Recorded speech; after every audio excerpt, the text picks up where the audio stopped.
ఏం కూర అక్క? ఏం కూర చేద్దామా అని ఆలోచిస్తున్నా. ఉల్లిగడ్డలు పెద్ద పెద్ద ఉంటే మంచిగా ఉంటుంది కానీ అమ్మ చూడు చిన్న చిన్న ఉల్లిగడ్డలు తెచ్చింది.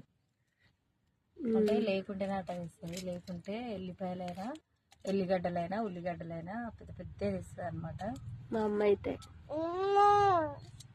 అంటే ఉల్లిగడ్డలు కోడిగుడ్డు వండుకుందా? చెప్పాలి, ఉల్లిగడ్డలు ఒక్కటే వండుతా. ఉల్లిగడ్డ కూర మనం ఎట్లా తినేది? అవును, మస్తు తినేది. అవును.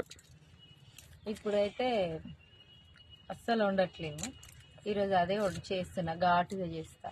ఉల్లిగడ్డలు వేసి మంచిగా కారం ఎక్కువ వేసుకుంటేనే సెట్ అవుతుంది. అలా వేసి మంచిగా దగ్గరకి చేస్తే మస్తు ఉంటుంది. ఈరోజు అయితే మాది ఉల్లిగడ్డల కూర. మరి మీరేం కూర చేసుకుంటారో కామెంట్ చేయండి ఫ్రెండ్స్. అందరూ వీడియో చూసి వెళ్ళిపోకుండా చిన్న లైక్, కొత్తగా చూస్తుంటే ఛానల్ని సబ్స్క్రైబ్.